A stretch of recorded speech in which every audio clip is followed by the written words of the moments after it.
Hello बच्चों।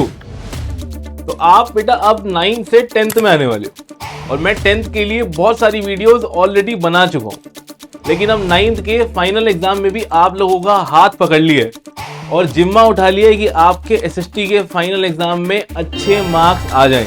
और इसी जिम्मे में हम लोग आज की इस क्लास में, आज के इस एपिसोड में कवर करने वाले एक बहुत important chapter, food security in India. और इस चैप्टर का 1 नंबर से लेकर 5 नंबर तक जितने पॉसिबल क्वेश्चन आपके स्कूल के एग्जाम में आने वाले हैं ना बेटा, इस वीडियो में गारंटी दे रहा हूं सारे के सारे कवर करवा दूंगा, बस छोड़ के मत जाना तुम। चलो भाई जल्दी से शुरू करते हैं। Food security in India from economics, जिसका 5 मार्कर गारंटेड आपके स्कूल में आने वाला है। भाई टेंशन मत लो भाई, हाथ पकड़ लिया तुम्हारा, छोड़ूंगा नहीं हो। सबसे पहले जानते हैं भाई व्हाट इज फूड सिक्योरिटी।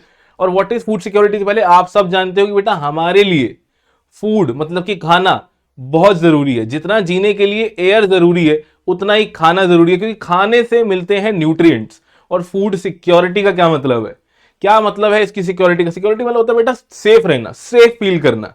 तो क्या एक इंसान को, मतलब आपकी मान लेते हैं बेटा आपको पसंद है पिज्जा खाना या बर्गर खाना या ऐसा कुछ खाना, ठीक है, और अगर आपको वो खाना मिल रहा है तो क्या फूड सिक्योर हो? या फिर रात को या फिर दिन में कुछ खाना मिल जाता है तो क्या फूड सिक्योर हो? बेटा फूड सिक्योरिटी का मतलब सिर्फ दिन में 2 बार खाना नहीं होता। Food security means something more than getting 2 square meals. और बेटा हमारे देश में, इस दुनिया में ऐसे ऐसे हालातों में लोग जी रहे हैं ना कि भाई उनको 2 मील पर डे भी नहीं मिल पाती। जानेंगे इस चैप्टर में बेटा, बने रहना साथ में, आगे आने वाले बहुत इंपॉर्टेंट क्वेश्चंस। ठीक है, सबसे पहले बेटा आ रहा है डायमेंशंस। और बेटा ये 3 से 5 मार्क का सबसे पहला क्वेश्चन है ए। अब तुम सोचोगे यार ये कौन सी एबीसीडी करा रहे हैं सर, होना चाहिए ए बी सी, लेकिन यहां मैं लिख दिया ए। ये फूड सिक्योरिटी के बेटा 3 इंपॉर्टेंट डायमेंशन है। सबसे पहला डायमेंशन आ गया बेटा अवेलेबिलिटी। सबसे पहली चीज जो फूड सिक्योरिटी में होनी चाहिए वो है अवेलेबल होना, खाना मिलना चाहिए। दूसरा ए आ गया बेटा एक्सेसिबिलिटी। एक्सेसिबिलिटी का मतलब होता है आपके आसपास होना चाहिए। अवेलेबल तो है लेकिन कहीं और है, तुम्हारे आसपास है ही नहीं। और बेटा थर्ड ए है अफोर्डेबिलिटी। अफोर्डेबिलिटी का मतलब कि मिल भी रहा है भी, लेकिन तुम्हारे बजट से बाहर है, तुम उसको अफोर्ड नहीं कर पा रहे। और अगर इन तीनों में से एक भी ए नहीं है ना तो आप फूड इनसिक्योर हो। अब बेटा ये अगर 5 मार्क में आएगा तो क्या ये 3 वर्ड लिखने से मार्क्स मिल जाएंगे? नहीं मिलने वाले। आपको इन तीनों की डिटेल डेफिनेशन देनी पड़ेगी। ये लो बेटा, सबसे पहले अवेलेबिलिटी लिख दिया यहां पर तुम्हारे लिए। जब पूरी तीनों हो जाएंगे ना बेटा, स्क्रीनशॉट ले लेना और गारंटी दे रहा हूं बेटा एग्जाम में आ जाएगा ये लो बेटा, सबसे पहले आ गया अवेलेबिलिटी। क्या होता है? तो availability of food means food production with in the country. हमारी कंट्री के अंदर जितना बन रहा है वो अवेलेबल होना चाहिए। Food imports and the previous year stock, जो कि गवर्नमेंट की ग्रेनरीज, बेटा ग्रेनरीज के साथ में गोडाउन लिख लेना। ठीक है, ग्रेनरीज का मतलब गोडाउन होता है। इसका मतलब हमारे देश में क्या इतना खाना है, चाहे वो खुद बना रहे हो, चाहे वो इंपोर्ट से ला रहे हो, चाहे वो पिछले साल का स्टॉक पड़ा हो, ताकि हमारे घर में या हमारे देश में जितने लोग हैं उनको खाना मिल जाए। अवेलेबिलिटी है कि नहीं है, सबसे पहले ये चेक करना है। और बेटा हम फूड सिक्योरिटी इंडिया के लिए पढ़ रहे हैं तो आपको पूरी इंडिया का सोचना है। सेकंड आ गया बेटा एक्सेसिबिलिटी। एक्सेसिबिलिटी का मतलब है food with in the reach of every person. क्या हमारी कंट्री के हर इंसान की रीच खाने तक है? क्या उसका एक्सेस पहुंच रहा है?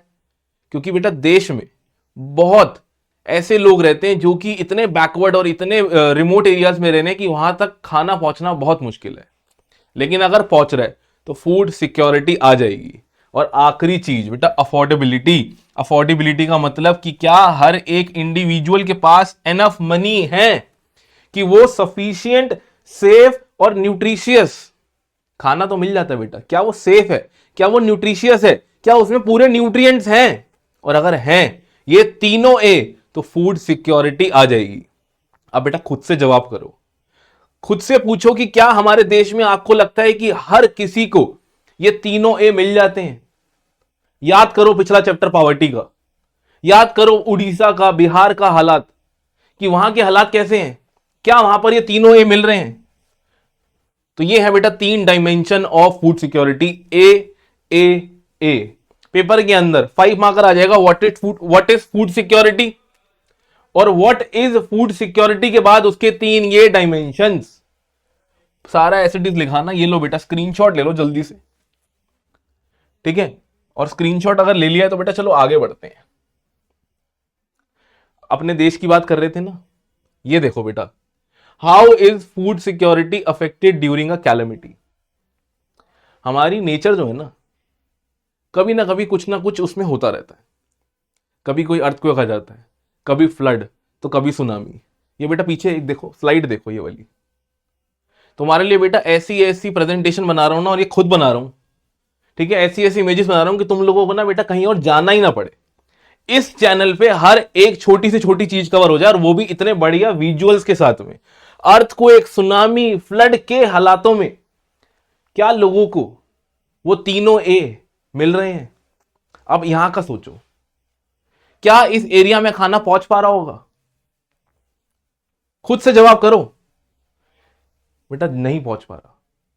ना अवेलेबल हो रहा है, ना एक्सेसिबल हो रहा है, और अफोर्डेबल, लोग कहीं काम पे नहीं जा पा रहे। याद करो कोविड का टाइम। और बेटा ये जब बहुत बुरे हालात ले लेता है ना, मतलब जब कैलेमिटी बहुत बुरे हालात ले लेती है, तो बेटा जो स्टोरी अब बताने जा रहा हूं तुम लोगों को, वो बहुत ध्यान से सुनना, क्योंकि बेटा हालात हो जाते हैं फेमाइन जैसे। और फेमाइन का मतलब क्या है बेटा? Famine is characterised by widespread death. मतलब इतना हालात खराब हो चुके हैं कि भाई वाइड स्प्रेड डेथ हो रही है ड्यू टू स्टारवेशन, भुखमरी, एपिडेमिक। बीमारियां होती हैं, जैसे आप लोगों ने पैंडेमिक सुना होगा, एपिडेमिक होता है बेटा, सबसे पहले एपिडेमिक होता है। जब कोई एक डिसीज सिर्फ एक रीजन में होती है ना, उसको एपिडेमिक कहा जाता है। जब वो थोड़ा सा और स्प्रेड होकर दूसरी कंट्रीज में चली जाती है बेटा, उसको कहा जाता है एंडेमिक। और एंडेमिक जब अपना विशाल रूप ले लेता है तो बन जाता है पेंडेमिक। यहां पर एपिडेमिक लिखा है, पेंडेमिक मत लिखाना। क्यों होता है ये सब? क्योंकि बेटा कंटामिनेटेड वाटर पीना पड़ रहा है, ऐसा पानी जिसमें बहुत सारे पोल्यूटेंट्स हैं। फूड भी डीके हो चुका, खराब हो चुका है, बॉडी की रेजिस्टेंस बिल्कुल वीक हो चुकी है, स्टारवेशन कर करके भाई वाइड स्प्रेड डेथ हो रही है। और ऐसा ही एक बहुत बुरा फेमाइन इंडिया ने फेस किया था बेटा। यहां से एमसीक्यू आ जाएगा, जल्दी से स्क्रीनशॉट ले लो, इसको इंपॉर्टेंट लिख लो। Famine of Bengal in 1943, most devastating famine है हमारी इंडियन हिस्ट्री का। 30 लाख पीपल, इंडिपेंडेंस से पहले की बात है। 30 लाख पीपल, इसलिए लिखा in the province of Bengal. बेटा बंगाल आज बट चुका है बहुत हिस्सों में। अभी हमारे पास जो बंगाल का हिस्सा उसको वेस्ट बंगाल कहते हैं, लेकिन पहले बांग्लादेश और आसपास के जो राज्य थे वो बंगाल प्रोविंस के हिस्से थे। तो बंगाल प्रोविंस में 30 lakh people died in 1943 due to starvation. ये है हमारी कंट्री का मोस्ट डेवेस्टेटिंग फेमाइन। लो भाई, अब आ गया तुम्हारा एक बहुत इंपॉर्टेंट क्वेश्चन। 3 मार्क का ये क्वेश्चन पेपर में आता है बेटा, हर साल आता है किसी ना किसी स्कूल में, ठीक है? तुम लोग स्क्रीनशॉट लेना मत भूलना बेटा। देखो, मोस्ट फूड इनसिक्योर पीपल हमारी कंट्री में कौन है? अभी तक हमने बात की है कि फूड सिक्योरिटी क्या है, फेमाइन क्या होता है। अब हम बात करेंगे अपने देश के बारे में कि हमारे देश में हमारी इस बुक के हिसाब से कौन से ग्रुप ऑफ पीपल, कौन से लोग जो है वो फूड इनसिक्योर हैं, ठीक है? तो बेटा ये 2 पॉइंट यहां पर बना दिए आप लोगों के लिए। एक बना दिया बेटा रूरल एरिया के लिए, जो कि गांव होते हैं, विलेज होते हैं, और एक बना दिया बेटा अर्बन एरिया के लिए, शहर के लिए। पहले पढ़ते हैं रूरल एरिया में सबसे ज्यादा फूड इनसिक्योर ग्रुप कौन से होते हैं बेटा? ये है लैंडलेस पीपल, जिनके पास खुद की जमीन नहीं होती, क्योंकि अगर जमीन होती तो वहां पर थोड़ा बहुत एग्रीकल्चर करके कमा लेते। ट्रेडिशनल आर्टिशंस, वो आर्टिशन जो कि ट्रेडिशनली कुछ काम किया करते थे, आज उसकी वैल्यू कम हो चुकी है। ट्रेडिशनल सर्विस के प्रोवाइडर्स, पेटी self employed worker and destitute, जिनका कोई ठिकाना काम नहीं होता, इंक्लूडिंग बेगर्स। ये बेटा वो लोग हैं जो कि गांव वाले एरिया में, रूरल एरिया के अंदर सबसे ज्यादा फूड इनसिक्योर होते हैं। और अर्बन एरिया की अगर बात करें तो तुम्हें लगेगा बेटा शहर में तो होता ही नहीं है कोई, शहर में तो सब बड़ी बड़ी गाड़ियों में घूमते हैं, सबके पास मोबाइल फोन है। लेकिन बेटा अर्बन एरिया में भी फूड इनसिक्योरिटी है, और किस हद तक है देखो यहां पर, ठीक है? फूड इनसिक्योर फैमिलीज वो फैमिली है जिनके वर्किंग मेंबर जनरली बेटा इल पेड ऑक्यूपेशंस में काम कर रहे हैं, जिनसे ज्यादा पैसे उनको नहीं मिलते। कैजुअल लेबर मार्केट है, ठीक है, छोटा मोटा काम करते हैं।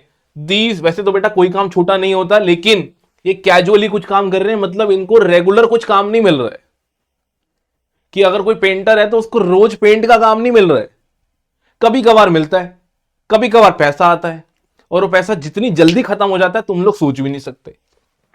ये worker, these worker are largely engage in seasonal activities, कि ऐसा काम है कि साल के कुछ महीने ही आता है बस, एंड आता भी है ना तो इनको बहुत ही लो वेजेस मिलती है, जिनसे कि इनका सर्वाइवल बस उतना ही मिलता है जिससे सर्वाइवल हो जाए।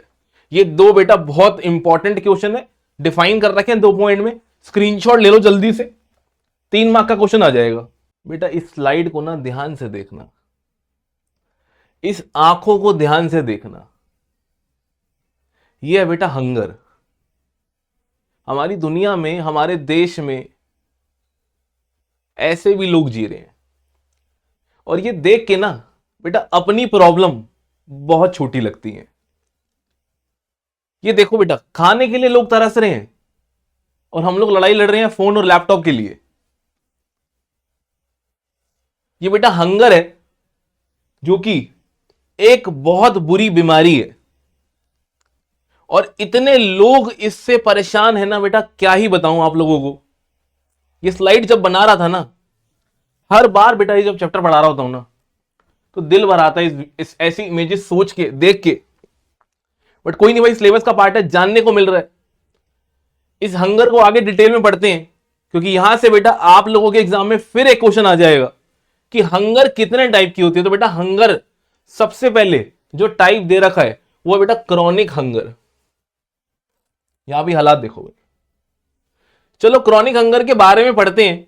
तो chronic hunger is a consequence of diet जो कि परसिस्टेंटली इनएडिक्वेट है in terms of quantity and quality. बेटा क्रॉनिक वर्ड का ना मतलब समझ लो पहले। क्रॉनिक वर्ड का मतलब होता है बेटा लाइफ टाइम, ऐसी हंगर कि भाई जो जीवन भर ही रहेगी। पॉवर्टी चैप्टर याद कर लो, रिलेट कर पाओगे। कुछ लोग हैं जो कि वल्नरेबल ग्रुप्स में आते थे कि बेटा हमेशा पॉवर्टी में ही रहते हैं, क्योंकि पॉवर्टी में रहते हैं तो उनके साथ हंगर हमेशा साथ में चलेगी। तो बेटा पहला टाइप है क्रॉनिक हंगर। खासकर पुअर पीपल सफर करते हैं क्योंकि उनकी इनकम बहुत कम होती है। इनकम कम होती है, खाना नहीं खरीद पाते, खाना नहीं खरीद पाते तो बेटा सर्वाइवल में दिक्कत आएगी। सेकेंड, एक और हंगर का टाइप है बेटा, इसका नाम है सीजनल हंगर। बेटा ऐसा वैसा कुछ नहीं है, ठीक है। तुम लोग यार सीरियस टॉपिक में भी ऐसा वैसा सोचोगे, ठीक है। ये कुछ नहीं है बेटा, ये एक फार्मर है हमारे कंट्री के, सीजनल हंगर का ही टॉपिक है। फार्मिंग में क्या होता है ना बेटा, पूरे साल कुछ ज्यादा काम नहीं होता, साल के कुछ महीने बहुत काम होता है। जैसे पिछला चैप्टर याद करो बेटा, सीजनल अनएम्प्लॉयमेंट याद आएगी तुम्हें। सीजनल अनएम्प्लॉयड लोग फेस करते हैं बेटा सीजनल हंगर, जैसे कि ये अंकल। नहीं बेटा कुछ नहीं। ये बेटा क्या होता है ना, देखो फूड ग्रोइंग हार्वेस्टिंग की एक साइकिल होती है, 6 महीने की साइकिल है। फूड ग्रो किया, हार्वेस्ट किया। ग्रोइंग के टाइम पे ज्यादा मेहनत होती है, ज्यादा लेबर की मतलब नीड होती है, और हार्वेस्टिंग के टाइम पे भी ज्यादा लेबर की नीड होती है। लेकिन उन बीच के 3-4 महीने का क्या करूं, ठीक है। ये भाई रूरल एरिया में मिलती है, क्योंकि एग्रीकल्चर एक्टिविटी ज्यादातर सीजनल नेचर की होती है। तो क्या सीजनल हंगर अर्बन एरिया में भी है? बिल्कुल है भाई, क्योंकि कुछ लोग, कुछ भी एग्जांपल ले लो भाई, कोई भी फेस्टिवल सोच लो, फेस्टिवल के आसपास इतने छोटे मोटे लोग काम कर रहे होते हैं, अब उनका काम सिर्फ फेस्टिवल के राउंड ही चलता है। पेंटर का एग्जांपल ले लो, बारिश के टाइम पे कोई पेंट नहीं करवाता, ठीक है। हर एक कंस्ट्रक्शन वर्कर का एग्जांपल ले लो, रेनी सीजन में वो नहीं करवाता। तो this type of hunger exist when a person is unable to get work for the entire year. वो सीजनल अनएम्प्लॉयमेंट ही है। सीजनल अनएम्प्लॉयमेंट ही सीजनल हंगर कॉज करती है। लेकिन क्या हम ये सब सिर्फ सुनते रहें और समझते रहें, कुछ करें नहीं? और करने की जिम्मेदारी सबसे बड़ी किसकी है बेटा? डेमोक्रेटिक देश है, तो इस सबसे बड़ी समस्या का समाधान लाती है बेटा गवर्नमेंट ऑफ इंडिया, हमारे देश की सरकार। और क्या करती है, कैसे करती है, क्या क्वेश्चन पेपर में आने वाला है, वीडियो में बने रहना, आगे सारी चीज कवर करवाऊंगा। तो भाई गवर्नमेंट सब काम खुद कुछ नहीं कर सकती। गवर्नमेंट क्या करती है बेटा? गवर्नमेंट अलग अलग डिपार्टमेंट बना देती है, और ये आ गया भाई गवर्नमेंट का वो डिपार्टमेंट जो कि फूड सिक्योरिटी इंश्योर करता है हमारे इस देश में, FCI, food corporation of India, जो कि बेटा government of India he manage करती है। ठीक है, गवर्नमेंट बेटा अपने हाथों से लोगों को खाना देती है। इतना बढ़िया सिस्टम बना रखा है भाई। सिस्टम तो तुम जानते ही हो, लेकिन ये वो वाला सिस्टम नहीं है। ये बेटा कौन सा सिस्टम है? PDS, पब्लिक डिस्ट्रीब्यूशन सिस्टम है ये। ठीक है, इस सिस्टम में होता क्या है, गवर्नमेंट बेटा ऐसे बड़े बड़े गोडाउन बनाती है। देखो बेटा, सारा सामान रखा हुआ है, राइस, व्हीट, लोगों को बांटने के लिए। और इस जहां पर ये इतना बड़ा सामान है, इस स्टॉक को बेटा कहते हैं buffer stock. Buffer stock stock होता है फूड ग्रेन्स का, मेनली व्हीट एंड राइस, जो कि बेटा गवर्नमेंट खरीद लेती है किसानों से। गवर्नमेंट खुद तो बनाएगी नहीं, गवर्नमेंट खुद थोड़ा ना एग्रीकल्चर करने बैठ जाएगी। गवर्नमेंट कहती है भाई एग्रीकल्चर का काम फार्मर को करने दो, फार्मर अन्नदाता खाना बना रहा है, लेकिन सरकार उनसे खरीद लेती है। क्या फ्री में खरीदती है?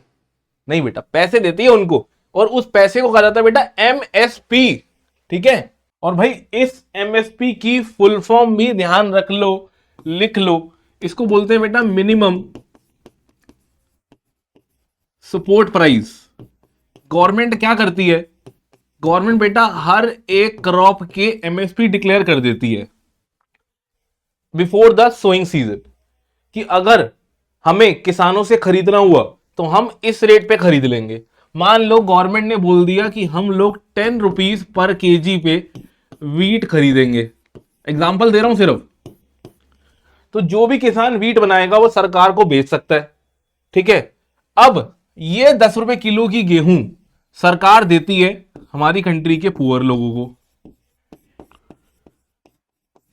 बट क्या वो पुअर लोगों से भी इतने पैसे लेती है? नहीं बेटा, उनसे कम पैसे लेती है, और बेटा उस प्राइस को कहा जाता है इशू प्राइस। तो गवर्नमेंट उनसे इशू प्राइस पे सामान बेच देती है, जो कि या तो ₹1 या ₹2 होता है, और कभी कभार फ्री में भी दिया जाता है। तो ये पुअर पीपल जाते कहां हैं बेटा? वो जाते हैं राशन शॉप्स पे, जिनको फेयर प्राइस शॉप्स भी कहा जाता है। तो क्या वहां पर कोई भी जा सकता है? जा सकता है भाई, लेकिन इन पुअर पीपल को राशन शॉप पे जाने के लिए दिया जाता है बेटा राशन कार्ड। तो राशन कार्ड दिखाओ और महीने के वीट और राइस इशू प्राइस पे, जो कि बहुत कम होता है, ले जाओ। तो ये जो डिफरेंस है ना बेटा, ये सरकार भरती है ना बढ़िया सिस्टम। और इस सिस्टम का नाम है बेटा पब्लिक डिस्ट्रीब्यूशन सिस्टम। ये देखो बेटा, ये है एक राशन शॉप की फोटो। ठीक है, और इस तरीके से कुछ राशन शॉप के अंदर लोगों को खाना मिलता है। तो इस PDS के एडवांटेजेस पेपर में आ जाते हैं, और ये रहे बेटा एडवांटेजेस। दोबारा से बेटा 3 से 5 मार्क का क्वेश्चन है, स्क्रीनशॉट लेना मत भूलते रहना। ठीक है, और बेटा जो भी आपको इस वीडियो में अच्छा लग रहा हो ना, एक बार कमेंट करके जरूर बता देना कि भाई ये वाली जो टॉपिक है ना, ये आपने अच्छा पढ़ाया है, या फिर कोई और अगर आपकी रिक्वायरमेंट है तो वो भी बता देना कि सर ये वाला टॉपिक और पढ़ा दो। तो बेटा PDS पिछले कुछ सालों में बहुत इफेक्टिव इंस्ट्रूमेंट माना गया गवर्नमेंट की पॉलिसी का, जिसने प्राइस को स्टेबलाइज भी कर दिया, क्योंकि MSP डिक्लेयर कर दिया कि भाई मिनिमम हम तुमसे इतने में तो खरीद ही लेंगे, और लोगों को, कंज्यूमर को अफोर्डेबल प्राइस में, जो कि इशू प्राइस होता है, उसमें अवेलेबल भी करा दिया। वाइड स्प्रेड हंगर और फेमाइन भी अवर्ट कर दिया। अवर्टिंग होता है बेटा दूर कर देना, रिमूव भी लिख सकते हो आप लोग। ठीक है, और जिन रीजन्स में ज्यादा होता है, सरप्लस होता है, वहां से उठा के जिन रीजन में कम होता है, डेफिसिट होता है, वहां से वहां ग्रेन्स पहुंचा दी। ठीक है, प्राइस भी रिवाइज होते रहते हैं। और बेटा मिनिमम सपोर्ट प्राइस, जिसको मैं बता रहा था आपको, MSP, और गवर्नमेंट जब खरीदती है किसानों से, तो किसानों को भरोसा हो जाता है कि उनकी फसल कोई ना कोई तो खरीद ही लाएगा, जिनसे उनको मिलेगी बेटा इनकम सिक्योरिटी। खासकर बेटा कुछ ऐसे रीजन में जहां पर फार्मर बहुत परेशान रहते हैं। ये बेटा 4 point PDS, public distribution system के एडवांटेजेस हैं। तुम्हें लगेगा यार ये तो बहुत बढ़िया सिस्टम बना रखा है गवर्नमेंट ने, लेकिन बेटा हर चीज की ना 2 साइड होती हैं। Every coin has 2 side. इसके फायदे भी हैं, तो इसकी एक और इमेज दिखाता हूं तुम्हें, ध्यान से देखना बेटा, बने रहना वीडियो में। ये देखो बेटा, ये भी राशन शॉप है। भीड़ देख रहे हो यहां पर? तो हर बार हर चीज अच्छी नहीं हो रही है, कई राशन शॉप पे नुकसान भी हो रहा है। कई लोगों को क्वालिटी भी अच्छी नहीं मिल रही। आप बोलोगे सर अभी तो इतनी तारीफ कर रहे थे, बेटा क्या करें, काम है हमारा, जैसे जैसे बुक में दे रखा है वैसे वैसे पढ़ाना है। आगे देखो क्या आ गया, ये क्या आ गया भाई, ये आ गई लिमिटेशंस ऑफ पीडीएस। कि भाई इतना अच्छा, देखो ना बेटा, इतना अच्छा अगर सिस्टम बना हुआ है, पीडीएस में इतनी अच्छी अच्छी चीजें हो रखी हैं, तो फिर भी हमारे देश में फूड सिक्योरिटी क्यों नहीं हो रही, क्यों लोग हंगर से आज भी परेशान हैं? ये 4 रीजन है बेटा। लिमिटेशंस कहा जाता है, साइड हो जाता हूं, स्क्रीनशॉट ले लेना, एज इट इज पेपर में आएगा। सबसे पहला पॉइंट बेटा देखो, विद हेडिंग बना रखा है। सबसे पहला पॉइंट कि भाई ये हंगर रिमूव करने के लिए तो फेल हो गया। जो हमने पीछे भी पढ़ा कि पीडीएस का मेन ऑब्जेक्टिव हंगर को अवॉइड करना था, लेकिन भाई हमारी इंडियन सोसाइटी में आज भी हंगर है। सेकंड पॉइंट देखो बेटा, ओवरफ्लोइंग गोडाउन्स। सरकार ने प्रॉमिस कर रखा है हर किसान को कि भाई हम तुमसे खरीद लेंगे। अब लोग बनाए रहे हैं, फार्मर बनाया जा रहा है, सरकार को खरीदना पड़ रहा है। लेकिन बेटा खरीद के सरकार कर क्या रही है? ऑब्वियसली बांट तो रही है, लेकिन क्या सारा बट रहा है? बेटा सरकार के गोडाउन्स भरे पड़े हैं। 2022 की बात बता रहा हूं, बुक में भी लिखी हुई है। वीट और राइस का स्टॉक 159 लाख मिलियन टन गेहूं और 104 lakh million ton of rice ज्यादा था हमारे पास। मतलब हमारे देश की सारे लोगों की जरूरत जो सरकार को बांटना है, वो अगर 200 मिलियन थी तो 159 लाख मिलियन टन एक्स्ट्रा पड़ा है हमारे पास। एक्स्ट्रा बफर स्टॉक आ गया। एक्स्ट्रा का क्या करेंगे? खराब हो जाएगा बेटा, पड़े पड़े वेस्ट हो जाएगा, अनडिजायरेबल है। और जब इतना सारा बन रहा होता है ना, तो बेटा फूड की जो ग्रेन क्वालिटी है ना, वो भी पुअर हो रही है। अब क्या फायदा ऐसे खाने का? ये फूड सिक्योरिटी तो नहीं थी। फूड सिक्योरिटी क्या थी? सेफ और न्यूट्रिशियस फूड मिलना चाहिए। अब भाई हमारे सरकार ने बोला कि हम तुमसे खरीद लेंगे, सारे लोग लग गए भाई बनाने में, wheat rice wheat rice wheat rice बनाए जा रहे हैं। अब ज्यादा वीट राइस बनाने के लिए ज्यादा केमिकल डालेंगे, फर्टिलाइजर डालेंगे, HYV सीड डालेंगे, और भाई इन सब का इंपैक्ट इन्वायरमेंट पे आता है, तुम जानते हो भाई। तो ड्यू टू द इंसेंटिव जो कि गवर्नमेंट ने दिया है, मोस्ट ऑफ द स्टेट अब सिर्फ राइस और वीट ही बनाए जा रहे हैं। इतनी इंटेंसिव कल्टीवेशन कर रहे हैं वीट और राइस की, और करने के लिए यूज कर रहे हैं केमिकल्स का, जिसका बेटा लैंड पे, इन्वायरमेंट पे बहुत ही खराब इंपैक्ट आ रहा है। ठीक है, 4 पॉइंट बेटा दोबारा से देख लो एक बार, विद हेडिंग लिख के आओगे। पेपर में ऐसे क्वेश्चन आएगा पीडीएस के बारे में, ढंग से पढ़ लेना। इन्वर्टेड कोड की लाइन आएगी, एडवांटेज या लिमिटेशन में से एक चीज आएगी। दोनों टॉपिक कवर करा दिए इस वीडियो में, ठीक है। और आगे बेटा एक बहुत इंपॉर्टेंट 5 मार्कर आएगा ना तुम्हें, ठीक है। और जब वो सेम आएगा ना, तो बेटा तुम लोग खुश हो जाओगे। और बेटा एक छोटी सी रिक्वेस्ट है, इसमें से कोई भी क्वेश्चन अगर पेपर में आता है ना, तो बेटा वापसी आके एक बार कमेंट करके ना बता जरूर जाना कि सर ये वाला क्वेश्चन आया था, ठीक है बेटा। थोड़ी सी मुझे भी खुशी मिल जाएगी। भाई गवर्नमेंट ना कुछ नया ट्राई करती रहती है। और जिस पीडीएस की हम बात कर रहे हैं ना, उसको हम थोड़ा सा डिटेल में जानेंगे कि ये पीडीएस जो था ना बेटा 1970s में आया था और 1992 तक था बस। उसमें ये देखो, ये WR जो लिखा है ना बेटा, ये वीट है, ये राइस है, प्राइस दे रखे हैं, याद करने की नीड नहीं है, ठीक है। उसके बाद बेटा 1992 में इस पीडीएस को थोड़ा सा चेंज करके ना RPDS कर दिया। और बेटा इसमें R का मतलब है रिवैम्प्ड। रिवैम्प्ड का मतलब होता है नया रूप दे देना, ठीक है। इस पीडीएस का नया रूप दे दिया, और नए रूप में इन्होंने क्या किया कि बैकवर्ड ब्लॉक्स में मेन फोकस किया और प्राइस थोड़े से ऑल्टर किए। उसके बाद आ गया बेटा TPDDS। इसमें T का मतलब बेटा टारगेटेड, और टारगेटेड बेटा 1997 लॉन्च इन 2000 आया था। Poor and non poor, BPL होते बेटा बिलो पॉवर्टी लाइन, APL होते बेटा अबव पॉवर्टी लाइन। और इसमें 35 kg ऑफ फूड ग्रेन्स मिलने थे। BPL के रेट ये रहे, APL के रेट ये रहे, वीट और राइस के। और बेटा यहां पर ध्यान देना थोड़ा सा, AAY, APS और नेशनल फूड सिक्योरिटी एक्ट 2013 में आया था बेटा। AAY 2002 में आया था। इसका फुल फॉर्म है बेटा अंत्योदय अन्न योजना। इसमें बेटा 3 या 5 मार्कर आ जाता है। अब तुम बोलोगे सर वो कहां से कवर करेंगे हम लोग? बेटा इसी से करेंगे, बने रहो साथ में, इसी में कराऊंगा कवर। APS अन्नपूर्णा स्कीम, ठीक है बेटा। यहां देख लो 35 kg मिल रहा है, यहां 10 kg मिल रहा है बिल्कुल फ्री। किसको मिल रहा है बेटा? सीनियर सिटीजन, जो कि भाई सीनियर हो चुके हैं, मतलब कि 60 ईयर से आगे निकल चुके हैं और उनके पास कोई सोर्स नहीं है इनकम का, उनके लिए बनाई अन्नपूर्णा स्कीम।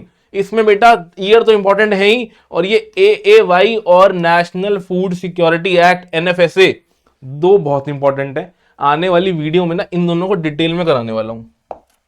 लो भाई, ज्यादा टाइम नहीं लेंगे, जल्दी जल्दी खत्म करेंगे, पेपर बेटा बहुत नजदीक है, हो सकता है कल ही हो। नेशनल फूड सिक्योरिटी एक्ट 2013 में आया था, एमसीक्यू आ जाएगा। ये बेटा एक्ट क्या करता है, देखो बेटा कानून बना दिया सरकार ने कि हर किसी को न्यूट्रिशनल सिक्योरिटी लाइफ मिलेगी, अफोर्डेबल प्राइसेस पे, लोग डिग्निटी से जिएंगे।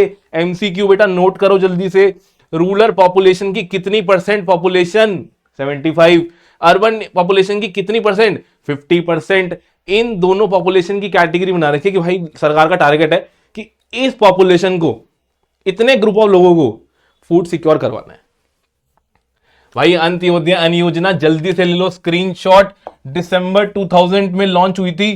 पीछे तुम जाओगे तो वहां तो लिखा था 2002, बिल्कुल सही सवाल है भाई, मेरे दिमाग में भी आ रहा था, बट बेटा 2000 में ही आई थी। तो फिर 2002 क्यों लिखा है, क्योंकि बेटा 2002 में ना चेंज हुआ था, वो भी बताऊंगा।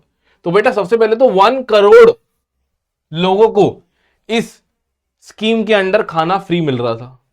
तो वो लोग हैं कौन, पुअर फैमिली को आइडेंटिफाई कर रही है state rural development department through a below poverty line BPL survey. कितना खाना मिलेगा भाई, 25 किलो। लेकिन तुम कहोगे सर पीछे तो 35 केजी लिखा था, बिल्कुल सही लिखा है भाई, 25 केजी ऑफ फूड ग्रेन मिलेगा हर फैमिली को, जिसमें प्राइस होगा बेटा 2 rupees for wheat and 3 for rice. लेकिन ये क्वांटिटी को बेटा 25 से 35 कर दिया 2002 में, इसलिए पीछे 2002 लिखा हुआ है। और बेटा पहले ये स्कीम थी 1 करोड़ लोगों के लिए, 50 लाख लोगों को और ऐड किया जून 2003 में, और अगस्त 2004 में और 50 लाख लोगों को ऐड किया। तो अब बताओ टोटल कितने लोगों को मिल रहा है बेनिफिट, जल्दी से कमेंट में बता देना, स्क्रीनशॉट ले लो। AAY अंत्योदय अन्न योजना 3 से 5 मार्क का क्वेश्चन है ये भाई, बहुत इंपॉर्टेंट आ गया। ठीक है, तुम लोग कहोगे सर आप तो ऐसे ही बोलते जा रहे हो, भाई क्या करें यार, इंपॉर्टेंट ही पढ़ा रहे हैं सिर्फ। कोऑपरेटिव सोसाइटीज, क्या सरकार सब कुछ खुद कर सकती है, नहीं भाई, हम लोगों को सरकार का साथ देना पड़ेगा, हम लोगों को सरकार का साथ देना पड़ेगा और देश में फूड सिक्योरिटी लेके आनी पड़ेगी। और ऐसे ही कुछ लोग बेटा कोऑपरेटिव सोसाइटी बना के बैठ गए हैं, जिसमें वो खुद के प्रॉफिट का नहीं सोचते, उनका ऑब्जेक्टिव सिर्फ होता है बेटा लोगों का वेलफेयर कराना, मतलब कि वो सरकार वाला काम ही कर रहे हैं, लेकिन वो सरकार नहीं है, कोऑपरेटिव सोसाइटी बना के बैठे हैं। तो सबसे पहले देखो बेटा 5 पॉइंट आ गए, स्क्रीनशॉट लेना बाद में, पहले सुन लो। सबसे पहले बेटा कोऑपरेटिव सोसाइटी ने अपनी खुद शॉप सेटअप कर ली है, जिसमें वो लो प्राइस गुड बेचते हैं पुअर पीपल को। अभी पीछे आप लोगों ने पीडीएस की लिमिटेशन पढ़ी, तो क्या पीडीएस सही हो सकते हैं, हो सकते हैं। कैसे, कि अगर उन पीडीएस को, राशन शॉप को कोऑपरेटिव सोसाइटी चलाएं, जो कि खुद के ऑब्जेक्टिव के लिए या खुद के प्रॉफिट मोटिव के लिए नहीं करेंगी। तो तमिलनाडु बेटा एक ऐसा स्टेट है हमारी कंट्री का जहां के 94% ऑफ फेयर प्राइस शॉप, मतलब कि राशन शॉप, वहां के कोऑपरेटिव रन कर रहे हैं। और बेटा अगला एग्जांपल तो आपके आसपास ही है, अगर आप दिल्ली से हो तो दिल्ली में बेटा दिल्ली के अंदर मदर डेयरी, जो कि बेटा प्रोविजंस बना रही है मिल्क के और वेजिटेबल्स के। आज मदर डेयरी में सब कुछ मिलता है, लेकिन जब ये स्टार्ट हुई थी ना तो बेटा वेजिटेबल्स और मिल्क कंज्यूमर्स को देती थी वेरी कंट्रोल्ड रेट, और वो रेट डिसाइड करती है गवर्नमेंट ऑफ दिल्ली।